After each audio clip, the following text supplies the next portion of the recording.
pleased to introduce my advisee, Paris Bina, who will deliver today's convocation.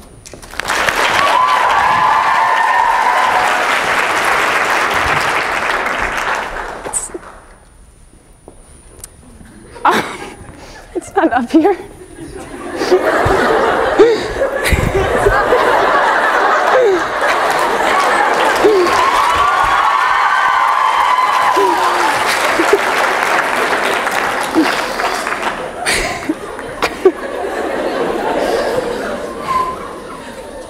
Snapshot.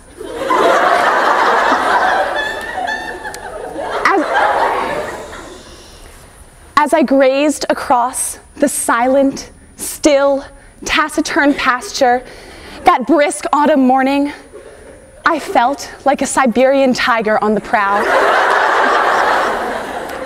The bright sun glistened upon my smooth white flesh, and the harsh, chill wind blew through my messy locks. I could feel the wet, moist dew as the blades of grass squished between my digits. I stopped and wondered aloud, who am I?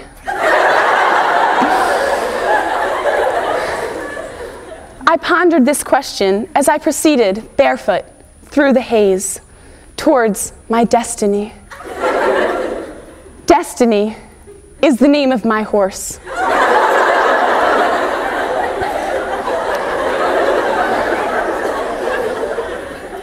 Don't worry, I'm finished. I won't talk like this anymore. It's just that it has always been a dream of mine to begin my convocation in this way. Now that I've leapt through this dolphin hoop, I'll move on. Let me start out by saying that I am so excited to be giving my convocation right now. I've literally been waiting for this moment for 4 years, ever since I heard my first senior convocation in 9th grade. I know a lot of people dread giving their convocation speech, and other than a fear of public speaking, which I thankfully do not have, I cannot imagine why anyone would not be excited for this. I really have been counting down the years until this moment. I now get to have everyone listen to me for 15 to 20 minutes, a stretch of time during which all of you, sleepers excluded, have nothing to do but to listen to me. This is like the most exciting thing I can think of. I just wanted to tell you how excited I am, mainly because I feel like I've been waiting for this day forever. And honestly, I would love for all of you to be as excited as I am right now, even though I realize that this is extremely wishful thinking. I know there are some of you out there who probably don't have any intention of listening to me, but I know that there are a lot of you who are willing. For those of you who do plan on listening, I want to thank you ahead of time before I really get into it. So thank you. I appreciate it. Before I get into the actual topic of my convocation, I want to ask you a question and then address one observation I have made about Bryn Mawr through my 15.5 years here. Here's the question. Did you catch the grammatical mistake I made at the end of one of my sentences? Let me repeat the sentence for you in case you didn't. This is like the most exciting thing I can think of. If you were like me, you heard that and cringed. And after you cringed at my painfully blatant error, you lost track of what I was saying because you couldn't stop your mind from dwelling on the fact that I had just made a grammatical mistake. If hearing such a mistake is at all physically painful for you, like it is for me, I'm truly sorry for the pain you are enduring right now. But I intentionally made this mistake so that I could take this opportunity to address an issue I have noticed among the members of our community. I know that as Bryn Mawr girls, we are hardwired to correct every grammatical mistake we hear. The worst is when a mistake occurs in a senior's convocation speech. You sit here in Centennial Hall, absolutely appalled that she just committed such an unimaginable, inexcusable grammatical error. You think, you do go to Bryn Mawr, don't you? You did spend time writing and rehearsing this speech, didn't you? It's not as if the girl is speaking freely and not giving much thought as to what is coming out of her mouth. No, she actually took the time to write a whole speech and then somehow overlooked this horribly atrocious crime against the English language. At that point, her convocation is ruined for you. The speaker has lost your respect completely, and even if you wanted to, you could not bring yourself to listen to the remainder of a speech that you have deemed pitiful, all because of one careless little mistake. Let me put it plainly. We, as a student body, have a problem about enforcing proper grammar. I know how important it is to all of us, and I know that for most of us, poor grammar usage is perhaps the single most annoying quality a person can possess. But I feel it is necessary to say that if we don't stop trying to correct every mistake we hear, it will only become a bigger annoyance to ourselves.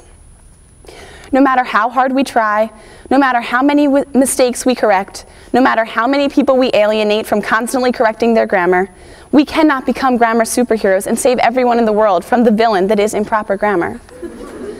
I am right there with all of you. I cannot help but correct someone whenever they end a sentence with a preposition. In fact, allow me to share my personal pet peeve. When someone does not add an ly to the end of a word that otherwise functions as an adverb.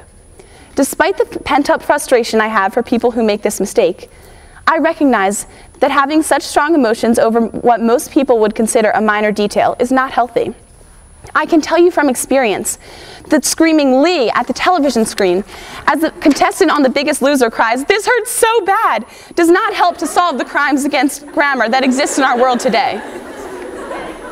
I am urging you, us, myself, to try moving away from correcting every little grammatical mistake we hear, not because I believe that we should sit back and let them go unnoticed, but because I think it is a healthier decision that will probably not result in people getting annoyed at us and telling us to shut up. I felt this is something I needed to share with all of you so that we can maintain our reputation of bright young women who lead considered and consequential lives. Surprise, it made its way into my convocation.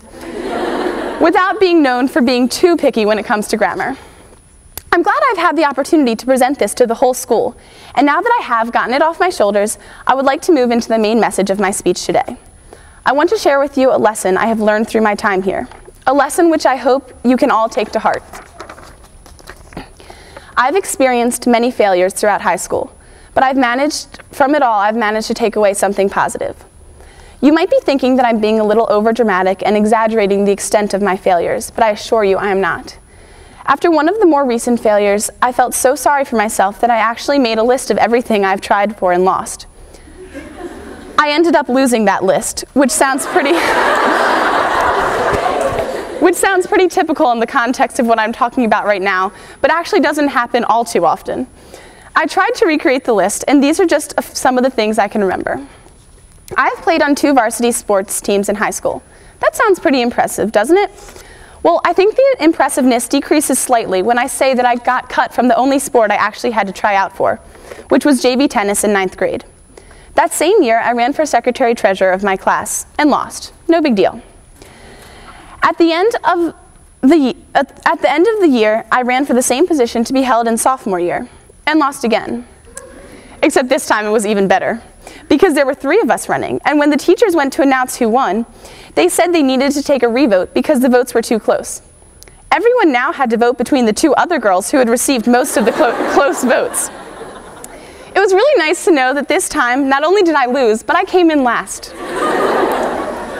Then in sophomore year, I decided to run for athletic association to switch things up. I lost. Last year, I ran for president of SGA. Obviously, I lost that too. I'm not going to lie, it is hard not to be bitter after having lost so much. After the school-wide election last year, I was feeling pretty beaten down. For the first time, I decided not to run in an election, which was class officer positions for senior year. I figured that my peers and the school had spoken for a final time, and that if they truly did not want me to represent them, that I shouldn't try again.